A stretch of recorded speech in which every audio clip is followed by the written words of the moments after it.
안녕하세요. DJ 현희입니다. 오늘의 사연 시작해 보겠습니다. 안녕하세요. 저는 30대 후반이고 이름은 오수진이라고 해요. 여러분은 살면서 생전 처음 보는 사람인데 이상하리만큼 닮은 사람을 만난 적 있으세요? 그런 경험이 덜어 있을 순 있지만 소위 도플갱어라고 할 수 있을 정도로 똑 닮은 사람을 만나기란 그리 쉽지 않잖아요. 그것도 바로 코앞에서 대면할 확률이란 정말 얼마나 되려나요? 그런데 제가 바로 그런 일을 겪었지 뭐예요. 그리고 그건 그저 놀라운 우연이 아니었어요. 그건 그야말로 운명이었던 것 같습니다. 저의 어린 시절은 그리 행복하지 않았어요. 아니, 행복한 기억이 거의 없었어요. 저의 어린 시절 불행의 파랄은 엄마의 슬픔을 이어받은 것일지도 모릅니다. 엄마는 고아로 자라셨대요. 태어난 날도 이름도 부모가 누군지도 모르는 채 어느 집 업둥이로 들어가 자라셨다고 말이에요. 그러나 그 집에서 엄마는 업둥이가 아니었어요. 업둥이는 그래도 자식으로 거둬 기른다는 거 아닌가요? 엄마는 그 집에서 자식 대접을 받은 적이 없거든요. 학교도 끝까지 다니지도 못했고 식모살이를 한 거나 다름없었던 것 같아요.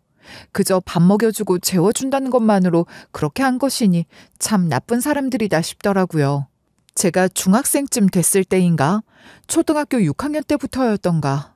엄마는 제게 그렇게 엄마의 어린 시절 얘기를 가끔 해주셨어요. 호기심 많은 제가 궁금해서 꼬치꼬치 물어보기도 했었고 말이에요. 정말 나쁜 사람들이잖아. 그런데도 엄마는 왜 그렇게 살았어? 그 집에 나와서 차라리 고아원에서 자라는 게 나았을지도 몰라. 그럼 최소한 공부라도 더 할 수 있었을 거 아니야. 모르겠어. 너무 어렸을 때부터 그렇게 자라서 그게 얼마나 나쁘고 힘든 건지도 몰랐던 것 같기도 하고 또 세상이 두려웠던 것 같기도 해. 그래도 그 집에서 먹고 자고 하는 건 보장이 됐으니까 익숙해진 채 살았던 거지. 길들여진 거네. 그 사람들이 엄마를 그렇게 길들인 거지 뭐. 맞아, 그랬을지도 몰라. 그랬던 것 같아. 아는 사람 하나 없이 세상에 나가는 것보단 그렇게도 익숙해진 생활을 이어가는 게 편하다고 생각했어. 그런데 그런 엄마 앞에 아빠가 짠하고 나타난 거야? 백마탄 왕자처럼? 아빠는 엄마가 식모살이 하듯 살았던 그 집 아들의 친구였대요. 꽤 친한 친구였으니 집에도 자주 오가고 그러면서 엄마와도 안면을 트게 됐다고 말이에요. 아빠는 무슨 무용담을 말하듯 그때 아빠가 엄마를 그 집에서 데리고 나왔다고 말하곤 했어요. 그러니 제가 백마탄 왕자님이란 표현도 썼던 거죠. 백마탄 왕자님? 그래, 그때 엄마 눈에 아빠는 그렇게 보였던 것 같아. 그 집에서 나가게 해주겠다고 자기 손을 잡으라는 남자였으니까. 그 한마디에 아빠한테 반한 거야? 아빠가 엄마한테 잘하는 게 하나 없는 지금도 그때 생각하면 아빠가 좋아? 그런 거야? 좋아하고 반하고 그런 감정은 다 잊어버린 지 오래지만 그래도 그때 나를 구해준 사람이라는 마음은 있지. 고마움 같은 거? 그게 뭐야, 싱겁다. 그래? 무슨 이야기를 기대했길래 그래. 엄마가 뭐 그리 대단한 삶을 산 사람이 아닌데 뭐가 기대할 게 있다고. 그건 아니지. 누구나 자신만의 이야기는 특별한 거 아니야? 난 그렇다고 생각해. 엄마는 스스로를 낮추는 게 익숙해진 거예요. 어렸을 때부터 남의 집 식모살이 하면서 그런 게 자연스럽게 체득된 걸지도 모르죠. 반면 저는 그런 엄마를 보고 자라서 그런지 오히려 그러지 말아야겠다는 생각을 하면서 자란 것 같아요. 전 엄마보다 훨씬 독립적이고 자주적이고 자존감도 높은 아이로 자랐거든요. 그런 제 눈에 엄마의 삶은 불행해 보이기만 했어요. 엄마는 아버지가 내민 손을 잡고 식모살이 하던 그 집에선 나왔지만 그 집 밖에도 엄마가 바라던 아름다운 세상 같은 건 어디에도 없었죠. 그 집 대신 아빠에게 갇혀 아빠를 위한 식모살이를 다시 시작하게 됐을 뿐입니다. 적어도 제 눈에는 그렇게 보였어요.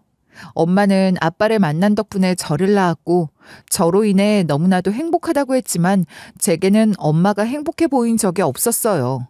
아빠는 권위적이고 이기적인 사람이었죠. 엄마를 존중하지도 않았고 사랑하지도 않는 것 같았어요. 제게도 딱히 큰 정이 있는 것 같지도 않았습니다. 늘 밖으로만 돌았으니까요. 제가 어렸을 때 한창 예쁘게 재롱 부리던 그 시절에도 저는 아빠와 함께 놀았던 기억이 없어요. 다른 애들에겐 어린 시절 가족 사진 같은 건 차고 넘치는 흔해 빠진 것일 텐데 제게는 행복했던 한때가 담긴 사진 한 장이 없으니까 말입니다. 차라리 엄마와 제게 정이 없는 아빠가 밖으로만 돌고 집에 안 들어올 때가 훨씬 좋았던 것 같아요. 한 번씩 집에 머무르는 시간이 길어지면 꼭 엄마가 모아놓은 돈을 몽땅 들고 나가곤 했거든요. 평소에도 엄마가 식당일, 남의 집일 가리지 않고 해서 버는 돈을 축내며 사는 사람인데 엄마가 악착같이 모아놓은 돈을 자기 마음대로 훔치듯 들고 가버렸던 겁니다. 그런 모습들을 보면서 제가 어떻게 아빠란 사람을 좋아할 수 있겠어요. 고등학생이 되고부턴 엄마에게 늘 같은 얘기만 했던 것 같아요. 엄마, 왜 아빠 같은 사람이랑 살아? 그냥 이혼해. 그게 훨씬 낫지. 안 그래? 못 써. 아빠한테 그런 말 하면 안 되는 거지. 이혼이 누구 집 개 이름이야? 엄마, 아빠가 또 엄마 돈 훔쳐서 들고 나갔는데도 그런데도 아빠를 두둔하고 싶은 거야? 아빠를 그렇게 사랑하는 것도 아니라면서 정말 왜 그래? 부부가 사랑으로만 사는 거니?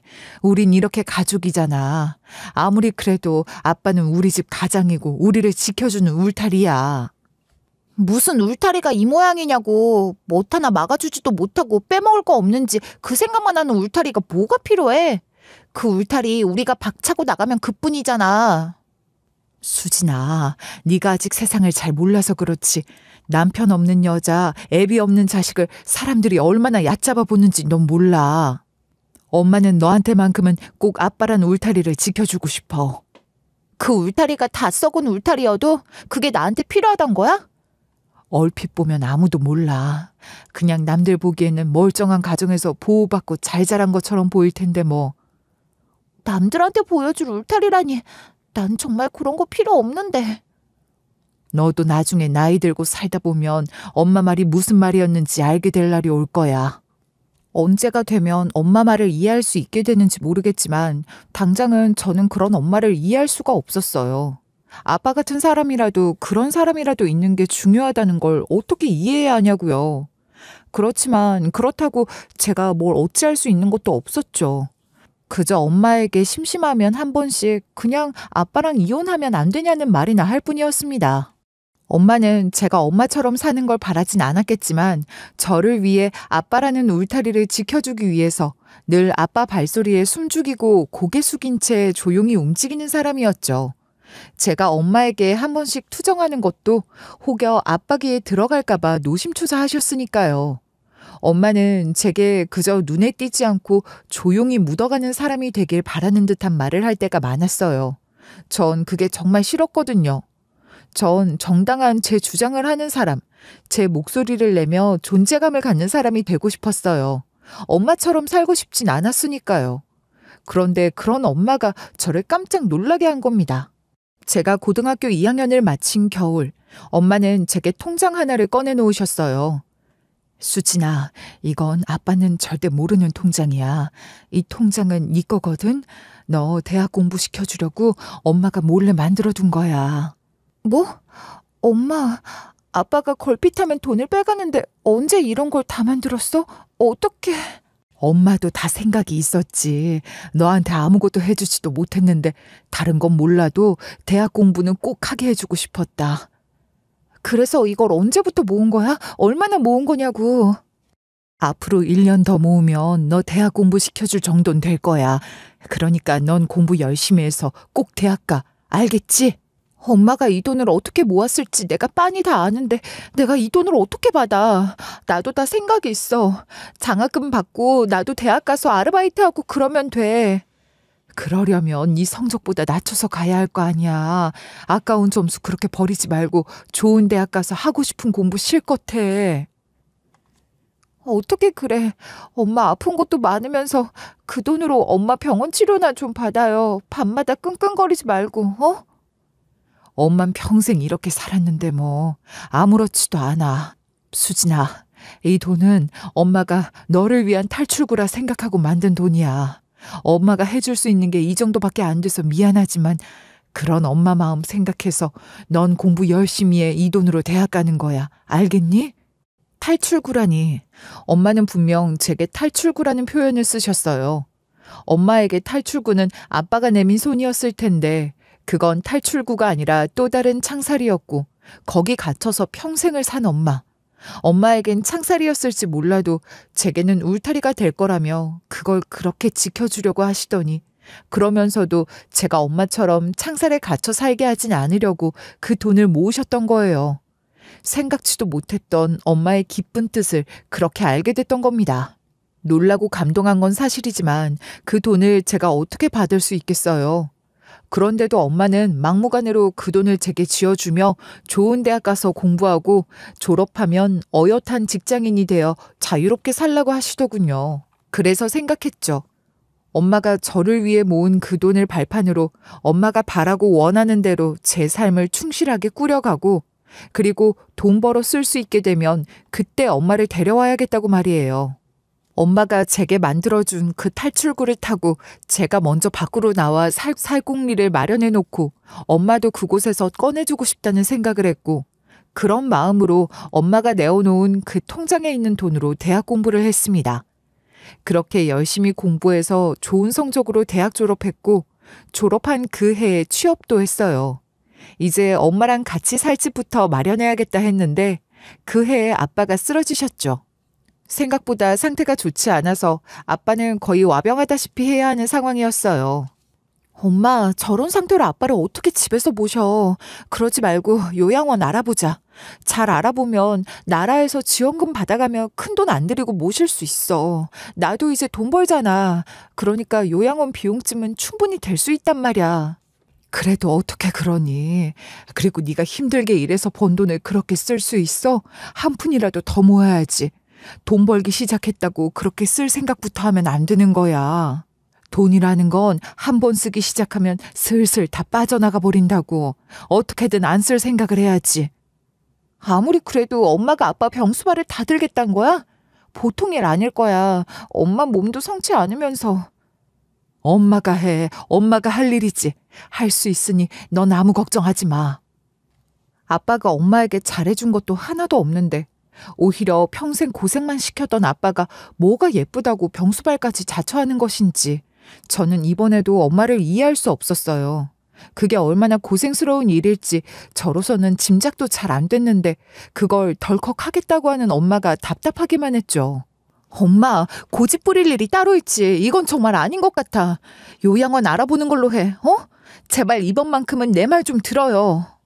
수진아, 엄마는 태어나면서 버려져서 제대로 된 사랑도 받지 못하고 외롭게 자랐지만 늘 뭐라 설명할 순 없지만 그런 느낌이 있어.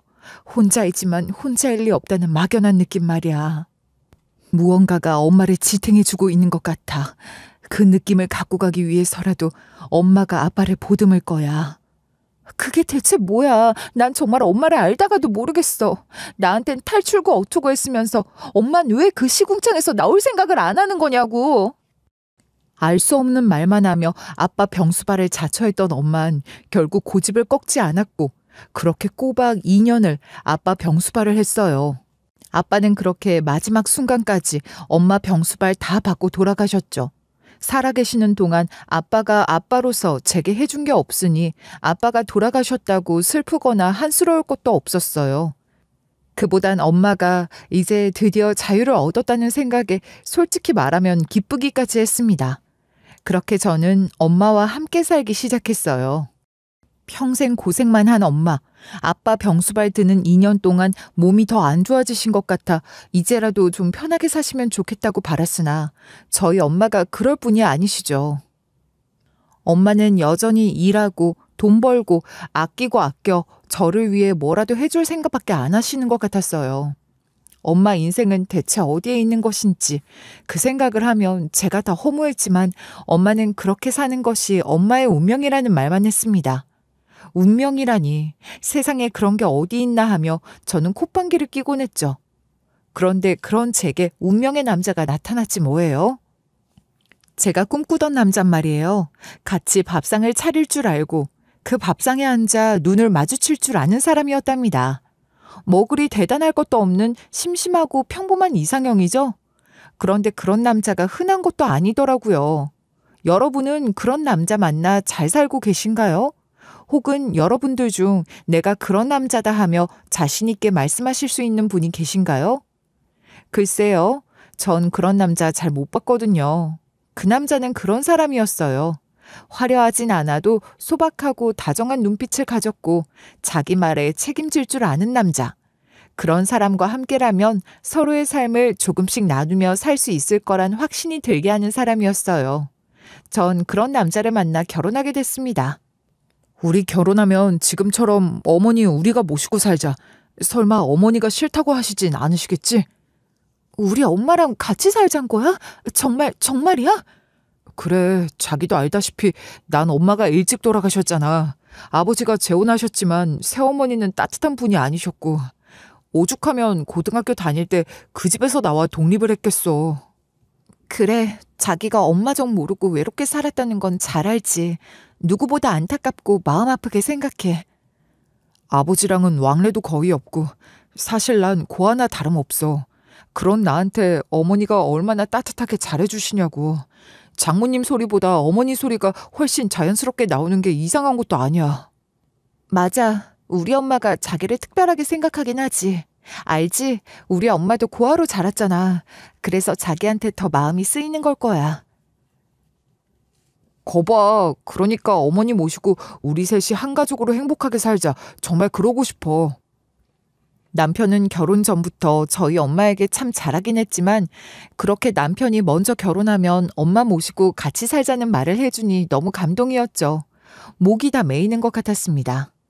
누군가의 보호 아래에 있는 삶이라는 걸 처음 알 것 같더라고요.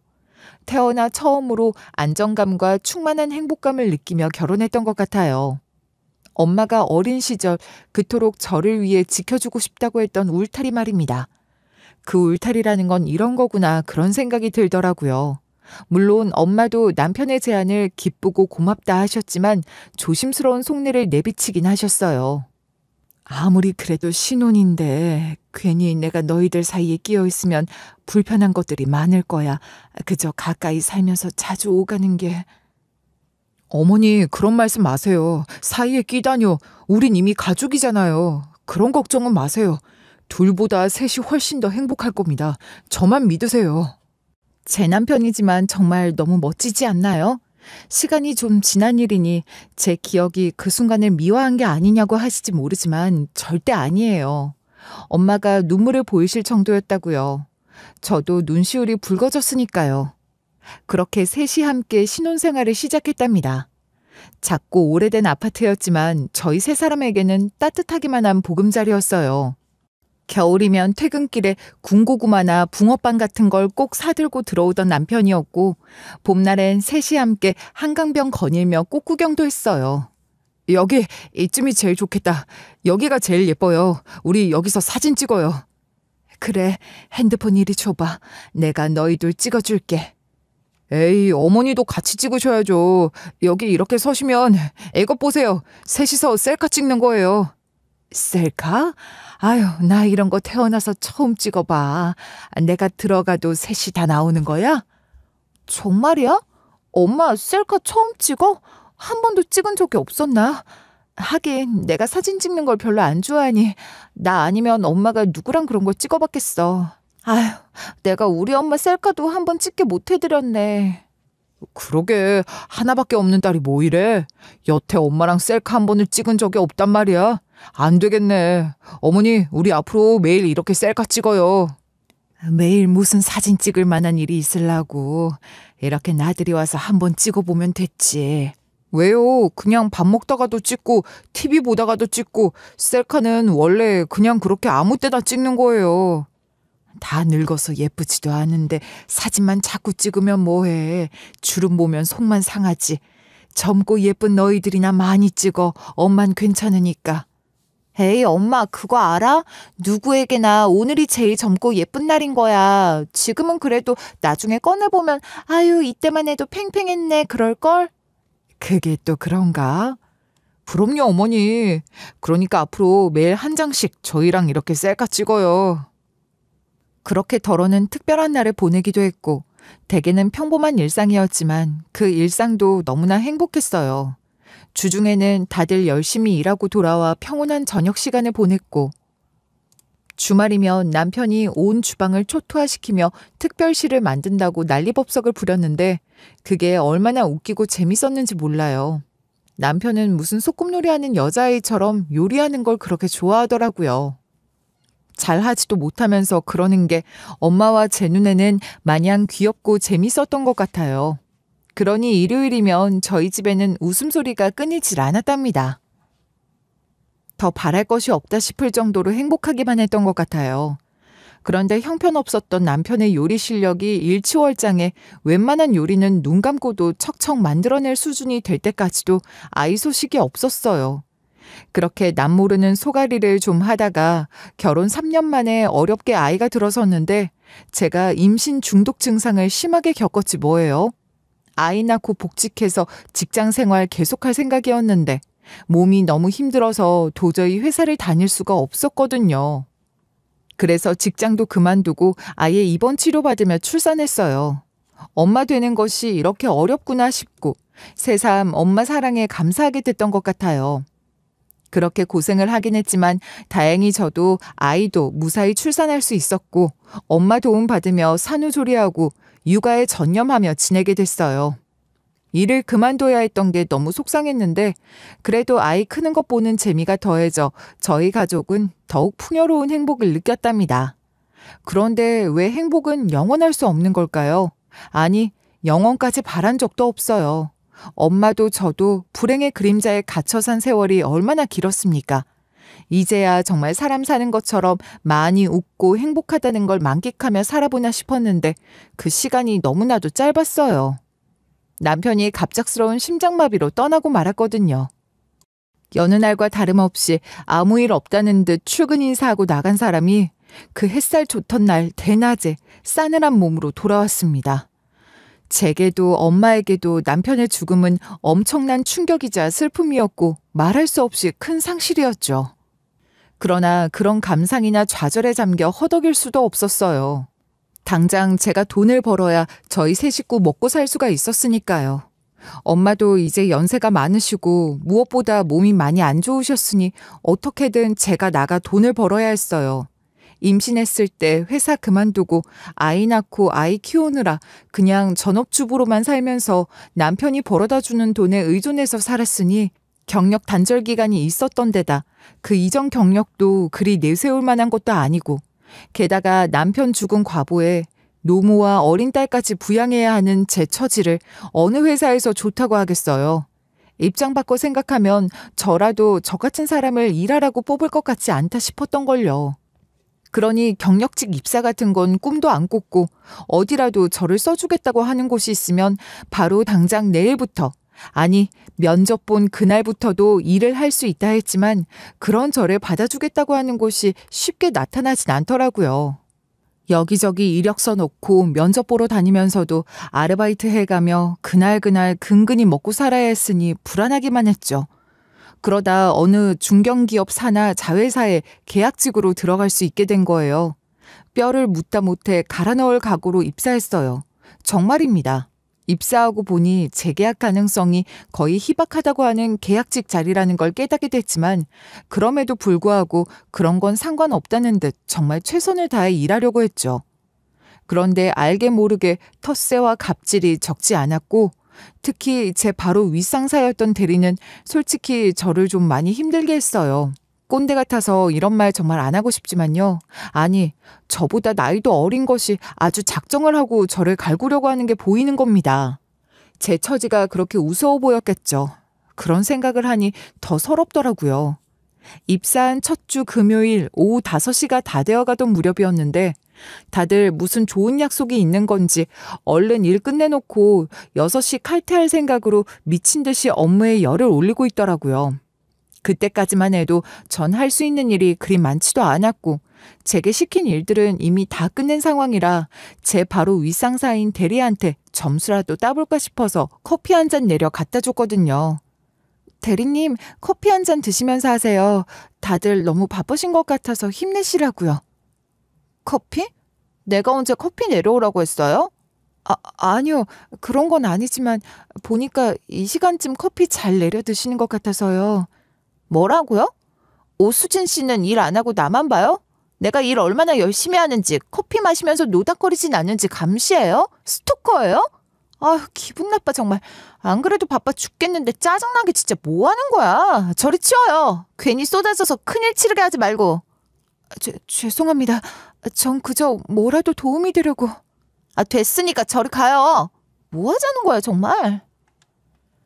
그러면서 있는 대로 짜증을 내는데 진짜 저도 성질 없는 사람 아니지만 어쩌나요. 상사 아닙니까? 한 주먹거리도 안 된다 싶었지만 참아야죠. 저를 받아준 고마운 회사가 여기 한 곳인데 어떤 더럽고 치사한 꼴을 당해도 참아야 하고 참을 수 있다고 생각했어요. 그렇지만 여러분들도 다들 아실 겁니다. 차라리 일이 힘든 거라면 얼마든지 참고 하겠는데 사람에게 시달리는 것만큼 힘든 게 없는 거잖아요. 정말이지 고비도 여러 번 넘겼다고요. 어떻게든 참으며 묵묵히 적응해 보려고 했는데 그 사달이 난 겁니다. 신규 거래처 CS 리포트 리뷰를 위한 회의가 있었고 그 싸가지 없는 대리는 제게 시장조사 기반 제품 비교 분석표를 만들라고 시켰는데 그 분석표에 들어갈 필요가 없는 리스트가 한 장 섞여 있었던 거예요. 네, 물론 제가 실수한 겁니다. 저도 알아요.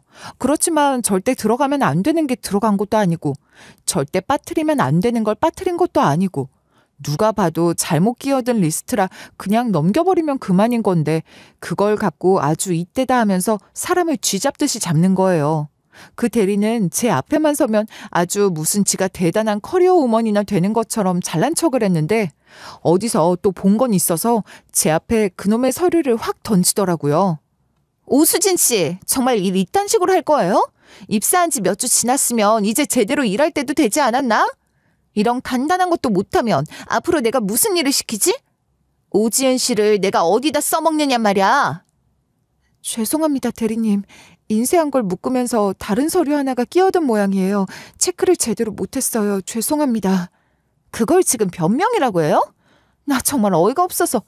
애 딸린 과부라고 회사에서 인도적 차원으로 받아줬다는 거 오지은 씨도 알지 않나? 그럼 최소한 민폐는 안 끼쳐야지. 그 소리 듣는데 속에서 뭔가 뜨거운 게 꿈틀하더군요. 정말 참기 힘들었어요. 아무리 제가 실수를 했어도 그렇지 엄청나게 중요한 회의도 아니고 팀원들끼리 토론하는 수준의 간이회의에서 쓸 자료에 그 정도 실수를 했다고 이런 식으로 인격 모독적인 말까지 할 수가 있냐고요. 이건 명백한 언어폭력이고 갑질, 직장 내 괴롭힘인 겁니다.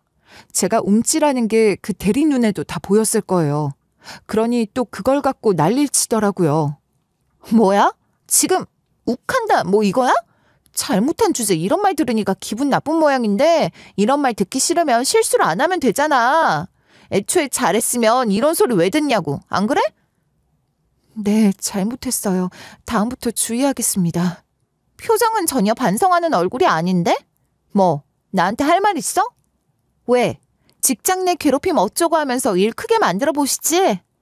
그러게 회사에선 사람을 잘 보고 뽑았어야지. 사람 하나 잘못 들어와서 분위기만 엉망되고 정말 짜증나. 대리님, 제가 잘못한 부분은 시정할 테고 앞으로 같은 일 다시 없도록 하겠습니다. 그러니 그런 모욕적인 말은 그만해 주세요. 뭐야, 모욕적? 지금 내가 몰상식하게 인격 모독이라도 했다는 거야? 모멸감 느꼈다고 고발할 태세 아냐? 충분히 그럴 수 있는 사안이라고 생각하지만 전 안 그럴 거예요. 그러니까 그만하시죠. 뭐? 이게 진짜 누구더러 그만하라 말아야? 내가 아줌마 상사라고. 저도 감정이 격해져서 더 참지 못하고 정색하며 그런 말을 해버렸는데 뭐 못할 말도 아니잖아요.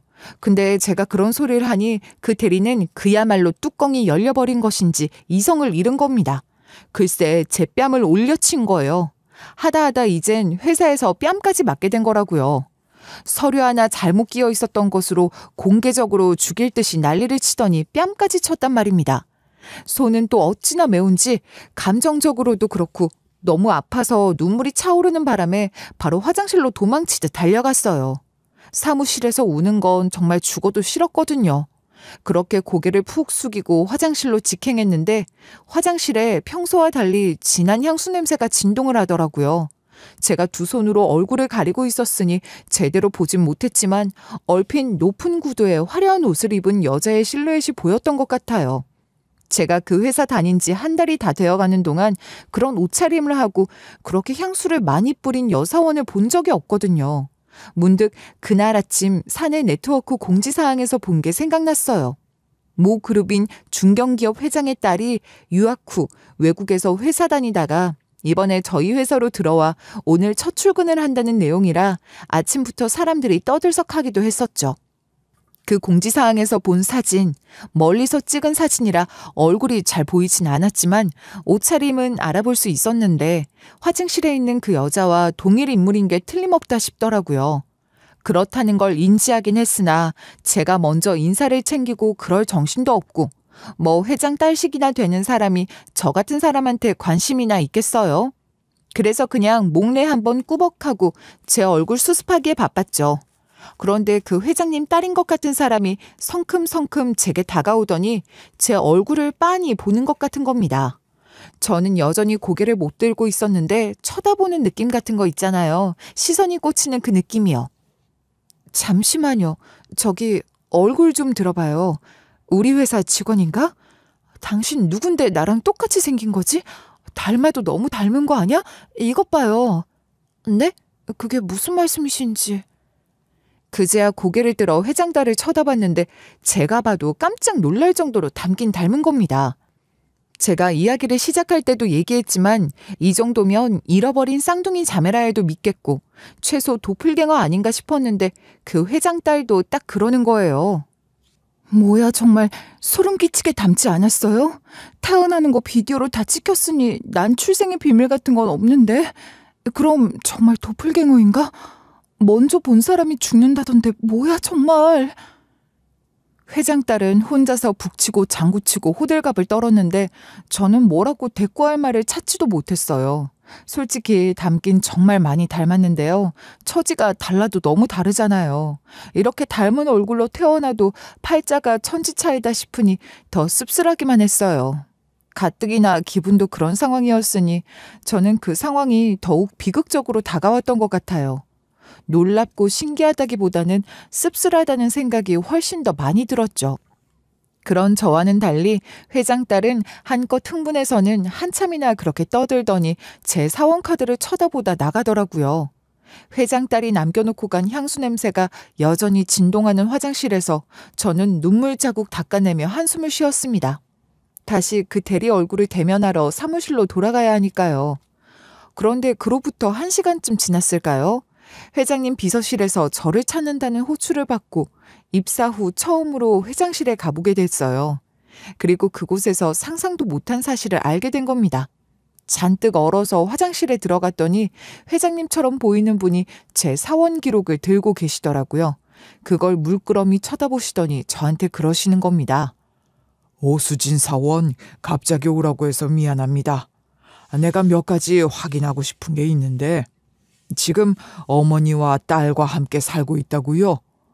네, 얼마 전 남편이 사망하고 현재는 그렇게 세 식구가 함께 살고 있어요.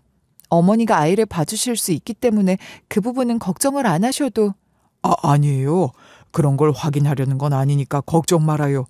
좀 개인적인 질문이 될 수도 있는데 실례가 안 된다면 어머니 고향이 어딘지 알 수 있을까요?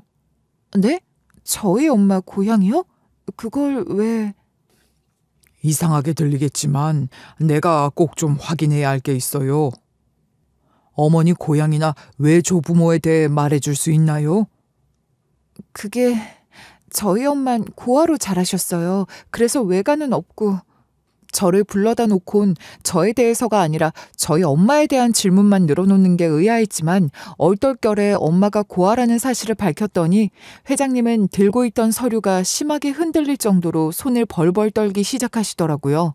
그리고는 역시나 떨리는 목소리로 엄마 나이는 얼마나 되셨냐, 혹시 엄마 사진이 있냐 하는데 아무래도 너무 이상하잖아요. 그러고 가만 보니 회장님 얼굴이 묘하게 엄마와 닮은 것 같기도 한 거예요. 뭔가 심상찮은 것 같다는 생각이 들어 다급하게 엄마 사진을 찾아 보여드렸죠. 남편과 열심히 찍은 셀카를 이렇게 쓰게 될 줄은 몰랐네요. 그렇게 사진을 보여드렸는데 갑자기 회장님이 오열하며 엄마를 당장 만나고 싶다고 하시는 겁니다. 막상 그렇게 엄마 얼굴을 사진으로 보니 회장님과 더 닮은 것 같더라고요. 저 또한 기분이 이상해져서 바로 집으로 가 엄마를 모시고 회장님 앞에 다시 앉게 됐죠. 회장님은 엄마를 보자마자 엄마 손을 덥석 잡곤 무릎을 꿇고 무너지듯 주저앉아 아이처럼 우셨어요. 대체 왜 그러시는지 엄마도 전혀 영문을 모르시는 것 같았는데 신기하게도 엄마 역시 회장님과 함께 우시더라고요. 그저 눈물을 흘리는 정도가 아니라 목 놓아 우셨어요. 엄마는 왜 그러는지 모르겠지만 자꾸만 울음이 터져 나온다 하시며 그렇게 우셨습니다. 저희 엄마는 회장님의 쌍둥이 누나였다고 해요. 회장님 집안, 그러니까 제겐 외가가 되는 그 집안은 증조 할머니의 위세가 실로 대단했다고 합니다. 엄마와 쌍둥이인 회장님, 그 두 남매의 부모이자 제게는 외조 부모가 되는 분들은 증조 할머니 말을 법이라 생각해야 했을 정도였다는 거죠. 모든 경제권과 권력을 증조 할머니가 틀어지고 집안의 독재자처럼 군림했던 분이시랍니다. 할머니는 정말 무서운 분이셨어요. 어머니도 아버지도 할머니 말씀 한마디면 벌벌 떠셨어요. 내가 말을 안 들을 때도 어머니는 항상 자꾸 그러면 할머니에게 이른다고 하셨답니다. 제겐 호랑이보다 무서운 게 할머니였던 거예요. 내게 그런 할머니가 있었구나. 그럼 내가 너와 함께 자라지 못한 것도 그 할머니의 뜻이었던 거니? 맞아, 바로 봤어요. 할머니는 어머니가 쌍둥이를 임신한 걸 알고 그렇게 못마땅해 하셨대요. 그 시절에도 초음파 같은 게 있었나? 쌍둥이인 걸 알 수 있었어요? 지금처럼 그렇진 않았지만 심박 소리가 2개 들리고 산모의 배가 유난히 컸으니 쌍둥이일 거란 얘기를 하긴 했다 하더군요. 한의원 같은 데서 맥을 짚어도 그런 말을 했으니 할머니도 그걸 알고 계셨어요. 그런데 쌍둥이가 뭐 잘못된 거예요? 죄도 아니고 쌍둥이라는 이유만으로 엄마를 버렸단 건가요? 그렇잖아요. 듣다 보니 화가 나기도 하고 이해가 안 되는 거예요. 정작 엄마는 오히려 평온한 표정으로 회장님을 지그시 바라보며 차분히 이야기를 듣고 있었던 반면 전 또 그 상황이 너무 답답했던 모양입니다. 제가 성질이 좀 급한가 봐요. 옛날에는 쌍둥이를 기분 나쁜 징조라 여기는 미신이 많았다고 들었어. 엄마가 태어나던 시절만 해도 옛날이 아니니. 게다가 할머니는 더 옛날 분이시고 말이야. 맞아요. 할머니는 하필이면 쌍둥이를 임신했다 하며 깨름치게 하셨고 엄마는 그런 할머니가 더 무서웠다고 하셨어요. 정말 별일이네. 쌍둥이가 무슨 죄가 있다고 그러는 거래? 그럼 우리는 집에서 태어났던 거야? 조산사를 집에 불러서? 그랬어요. 당시만 해도 그러는 집이 더 많았을 거예요. 그런데 쌍둥이 중에 누나가 먼저 태어났고 뒤이어 아들은 내가 태어난 거죠. 아니, 그 순서에 무슨 의미가 있어요? 그것도 뭐가 잘못된 건가요? 설마 여자애가 남자애보다 먼저 태어났다 이건가요? 할머니는 쌍둥이 중에서도 이란성 남매 쌍둥이를 제일 경계했었는데 심지어 여자인 누나가 남자아이인 나보다 먼저 울음소리를 내며 태어난 것을 두고 기함을 하신 거죠. 나도 그런 얘기를 들은 적이 있어. 남매 쌍둥이 중에 여자아이가 먼저 울면 그 여자아이가 남자아이 인생을 갉아먹는다고 말이야. 말도 안 돼. 아니 무슨 그런 허무맹랑한 소리가 다 있어. 그걸 믿는다는 거야? 그걸 다 믿기보다는 그런 속설이 있으니 찜찜하게 여길 수는 있었겠지. 그래, 뭔지 알 것 같아. 제게는 귀를 의심할 정도로 어이없고 말 같지도 않은 소리였지만 엄마는 그제야 엄마 인생의 한 부분을 깊이 이해하게 됐다는 듯한 표정을 지으셨죠. 증조할머니는 그렇게 태어난 쌍둥이들의 부모인 제 외조부모에게 아이 하나는 낳자마자 죽었다고 하고 조산사를 통해 아이를 빼돌리도록 한 겁니다. 그래도 차마 아이를 정말로 어떻게 하진 못하고 멀리 갖다 버리라고 했단 거예요. 그렇게 버려진 아이가 저희 엄마인 겁니다. 증조할머니는 그 사실을 끝까지 숨기고 사셨대요. 외조부모보다 다 돌아가시고 나서도 살아계셨을 정도로 오래 사셨다는 증조할머니는 3년 전에 돌아가셨는데 임종을 앞두고서야 회장님께 그 사실을 고백하셨다고 합니다. 이제 그 아이가 회장님 앞길을 막을 일은 없다 싶으셨던 건지 아니면 그토록 모질게 갖다 버리고 평생 한번 찾아보지도 않았으면서 죽음을 앞두고 보니 마음의 짐으로 남았던 그 아이가 생각났던 걸까요? 하여간 증조할머니는 돌아가시기 직전에서야 엄마의 존재에 대해 회장님에게 알려주며 엄마를 찾아보라고 하셨대요. 그러면서 버려진 아이 얼굴 왼쪽 광대뼈 부근에 꽤 붉은 점이 있었다고 하셨답니다. 그 말은 증조할머니의 유언이 되었고 회장님은 충격 속에 증조할머니 장례를 치르셨다고 해요. 그리고 어떻게든 엄마를 찾아보려고 하셨다는 거죠. 그러나 너무 단서가 없잖아요. 조산사도 이미 돌아가신 분일 테고 엄마를 어디다 버렸는지도 모르는 상황에서 얼굴에 있다는 그 점만 가지고 어떻게 사람을 찾겠어요. 혹시나 하는 마음에 유전자 데이터베이스 같은 데 등록도 했는데 매칭되는 사람은 없다고 하더군요. 그렇겠죠. 엄마는 그런 곳에 엄마 유전자 정보를 등록해 놓은 적이 없었으니까요. 맞아요. 그런 게 있다는 걸 알고는 있었는데 저도 그 생각은 못했어요. 그런데 오수진 사원이 보여준 사진을 보니 왼쪽 광대 바로 그 위치에 붉은 점이 있는 걸 보고 누나라는 걸 한눈에 알아봤어요. 태어나자마자 잃어버린 내 누나 말입니다. 이제야 알 것 같아. 평생 따라다니던 그 기묘한 기분이 뭐였는지 이제 알 것 같다고. 내가 쌍둥이여서 그랬던 거야. 그랬던 거야. 물론 유전자 검사까지 해서 확인도 했고 그렇게 엄마는 있는 줄도 몰랐던 쌍둥이 동생을 찾게 됐습니다. 저는 그 모든 일들이 얼떨떨하기만 했는데 엄마는 평생 뭔가 허전한 듯 하면서 혼자일 리 없다는 느낌이 들었던 것이 왜 그랬던 건지 알 것 같다며 모든 사실을 자연스럽게 받아들이셨어요. 마치 오랫동안 가족으로 지냈던 것처럼 말이에요. 엄마는 출생신고도 없이 버려졌던 아이였으니 법적으로 가족관계 등록부에도 존재하지 않는 사람이잖아요. 따라서 외조 부모나 회장님과의 관계 역시 공식적으로 기록으로는 아무것도 존재하지 않았죠. 유전자 검사로 친남매인 것이 밝혀졌다 한들 법적으로는 여전히 남남인 상태란 겁니다. 누나를 찾은 것만으로 되는 게 아니잖아.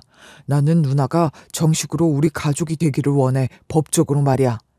그게 뭐가 중요하니. 우리가 이렇게 만났고 가족으로 지내는 게 중요하지. 그래도 그런 게 아니야. 누나의 권리와 자격, 그 모든 걸 제대로 찾아주고 싶어. 그렇지만 부모님도 다 돌아가신 상황에서 나를 다시 입양하실 수도 없잖니. 나는 그런 거 아무 상관없어. 그러니까 이대로도 좋아. 부모님이 안 계셔도 방법이 있어. 친생자 관계의 존재 확인해소를 청구하면 돼. 다만 이건 누나가 직접 법원에 청구를 해야 하는 거야. 그렇지만 걱정 마. 모든 준비는 내가 다 알아서 해. 누나는 법원에 가주기만 하면 된다고. 친생자 뭐? 이름도 복잡한 그런 걸 꼭 해야겠니? 난 진짜 지금 이대로도 좋다니까. 글쎄 누나는 잠깐 시간 내서 법원에 함께 가주기만 하면 돼. 그렇게 해줄 거지? 유전자 감정 결과라는 확실한 입증 자료가 있으니 법원에서 친생자 관계를 인정받는 것에는 아무런 문제가 없었고 그렇게 엄마는 새롭게 가족관계 등록부에 이름을 올리게 됐어요. 회장님은 엄마가 살아온 고단한 인생을 너무나도 안타깝게 생각했기에 지금이라도 뭐든지 다 해주고 싶어 하셨죠. 누나, 가족관계를 인정받는 건 시작에 불과해. 앞으로 누나가 뭘 하며 살고 싶은지 진지하게 고민해보자. 이제와 무슨 그런 게 있겠어. 난 그런 거 아무것도 없어. 나 때문에 누나가 희생하고 고생하며 살았던 그 세월을 내가 다 보상해줄 순 없지만 그래도 뭐라도 해주고 싶어. 해줘야 해. 그렇게 생각하지 마. 나 역시 너는 물론이고 할머니를 원망하는 마음 없어. 다 그렇게 살아야 할 이유가 있었던 거라고 생각해. 그뿐이야. 엄마는 회장님, 그러니까 외삼촌의 호의를 그렇게 사양하면서도 그런 혜택이랄까 기회랄까 하는 것들을 제게 돌리고 싶으셨는지 공부를 더 하고 싶으냐, 따로 하고 싶은 게 있진 않느냐 하며 계속 물어보시더라고요. 그러나 저도 아직까지 얼떨떨한 상태로 갑자기 모든 것이 달라졌으니 이런 상황이 어지럽기까지 한 것 같아요. 그건 그렇고 그러니까 저를 화장실에서 봤던 그 회장님 딸이 외삼촌의 딸인 것이고 저와는 고종사촌 지간이 되는 셈이죠. 사촌끼리도 친자매 이상으로 많이 닮기도 한다지만 저희는 정말 쌍둥이처럼 참 많이 닮았어요. 그래서 그런지 외삼촌이 대하는 것보다 사촌 동생을 대하는 것이 훨씬 편하고 친근하긴 하더라고요. 사촌 동생은 저보다 5살이 어리지만 유학에 해외에서 직장까지 다닌 경험도 있고 여러모로 저보다 아는 게 많으니 제게 조언도 많이 해주고 있어요. 겉모습이 화려해서 차갑고 도도할 것만 같았는데 그렇지도 않았어요. 좋은 아이 같아요. 사촌 동생은 그날 화장실에서 울었던 이유를 제게 묻더군요. 그날 제 모습은 제가 봐도 이상했으니 사촌 동생도 분명 무슨 일이 있었던 거라고 생각을 했던 거예요. 처음부터 그렇게 다 까발릴 생각은 아니었지만 어쩌다 보니 그 대리에 대해서 얘기를 하게 됐고 사촌 동생은 그런 직원이 우리 회사에 다니고 있다는 건 회사 차원에서도 보통 일이 아니라며 화를 많이 내더라고요. 가만히 안 둘 거다 하면서 말이에요. 그런데 사실 사촌 동생이 직접 나설 것까지도 없었지 뭐예요. 이미 그 대리는 제가 회장님의 조카로 밝혀졌다고 회사에 파다한 소문을 들었으니까요. 당연한 거죠. 지금 회사에서 가장 핫한 소문, 핫 이슈를 그 대리가 모를 리가 있나요. 소문 듣고는 아주 초주검이 돼서 제게 싹싹 빌고 납작 엎드리며 살려달라고 매일같이 메시지를 보내고 있다고요. 저는 그 대리에게 복수나 보복을 해서 똑같은 사람이 되고 싶진 않았거든요. 그저 인생 그렇게 살지 말라는 따끔한 충고와 함께 앞으로 지켜보겠다는 말 정도를 했을 뿐입니다. 어쩌면 그 말이 그 대리에게는 제일 무서운 말이었을지도 모르죠. 실제로 그 말을 듣고 벌벌 떨었던데요, 뭐. 공부를 더 하고 유학을 가고. 네, 뭐 그런 인생에 대해서도 생각을 안 해본 건 아니에요. 그렇게 살아보고 싶었던 때도 있었으니 지금이라도 그런 기회를 가질 수 있다면 좋을 것 같기도 했어요. 제 나이 아직 40도 안 됐잖아요. 못할 것도 없다 싶었습니다. 그렇지만 우선은 지금 제 위치에서 제가 할 수 있는 일을 찾고 싶어요. 그러다가 공부가 더 필요하다는 생각이 든다면 그때 결정해도 늦지 않다고 생각해요. 공부하기 늦은 나이는 없다고 생각하거든요. 그저 보상심리 같은 것으로 어디로든 유학을 가야겠다. 그런 식으로 공부하고 싶진 않다는 거예요. 엄마와 함께 편안하게 살 수 있게 됐다는 것만으로도 너무 좋은걸요. 너무나 기쁜 건 엄마에게 꼭 맞는 일을 찾으셨단 겁니다. 엄마 역시 힘든 시절을 겪었던 사람이잖아요. 그러니 어려운 사람을 도울 수 있는 일들을 하고 싶다고 하셨는데 봉사활동 같은 것도 하시지만 외삼촌의 권유로 사내 복지팀 자문 역할을 하게 됐어요. 제가 생각해도 엄마에게 잘 어울리는, 엄마가 잘하실 수 있는 일 같아요. 엄마도 저도 인생의 새로운 기회를 의미 있게 살아낼 생각입니다. 여러분, 제 이야기는 여기까지인데요. 어떻게 들으셨나 모르겠어요. 저와 저희 엄마가 겪은 일은 절대 흔히 일어나는 일은 아니지만 이 일로 엄마와 제가 느낀 감정들은 여러분들 모두 충분히 공감하실 수 있으셨을 것 같아요. 제 이야기의 어떤 부분이 됐든 여러분들에게도 의미 있는 이야기가 됐길 바라는 마음으로 제 이야기를 마무리하고 싶어요. 끝까지 들어주시고 공감해 주신 것 정말 감사합니다. 건강하고 행복하세요.